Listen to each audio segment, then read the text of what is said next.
Bienvenue pour notre journal de fausses nouvelles que vous retrouverez quotidiennement sur IDF1.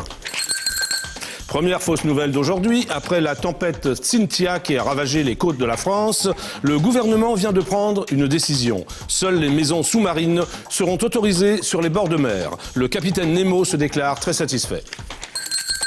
Bonne nouvelle de l'Élysée, notre première dame, Carla Bruna Sarkozy, vient de renouveler complètement sa lingerie intime. Elle a déclaré à notre confrère Paris Match avoir fait cela pour redynamiser notre président Nicolas Sarkozy au milieu de son mandat.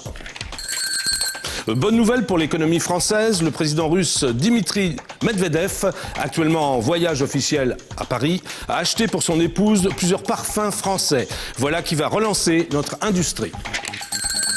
Autre nouvelle du président Medvedev, il se nourrit exclusivement d'œufs durs afin de promouvoir le gaz russe. Réforme de la justice, le ministre de l'Éducation nationale proteste contre la suppression des juges d'instruction. Réforme de l'orthographe également, le H qui se trouvait entre le T et le O est supprimé.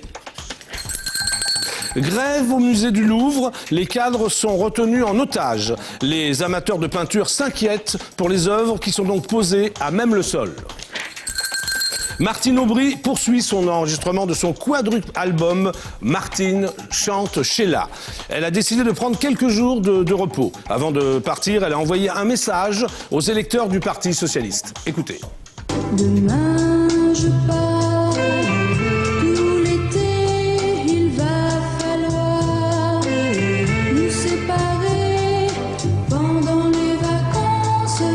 C'est de ne pas m'oublier. Nous ne t'oublierons pas, Martine, c'est promis. Sa rivale de toujours, Ségolène Royal, qui elle enregistre Ségolène chante Dalida, on a profité pour lui décocher une flèche dont elle a le secret. Écoutez. 1, 2, 3, elle tremblait de montrer quoi? Son petit.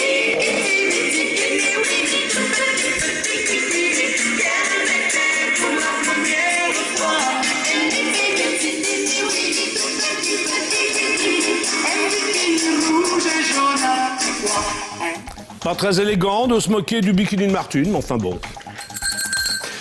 La troisième dame de la gauche, Arlette Laguiller, qui je vous le rappelle chante Sylvie Vartan, n'a pas voulu rester en reste. Elle donne des conseils à Martine pour ne pas rater son train. Écoutez. Attention au départ, il faut lâcher, ouais.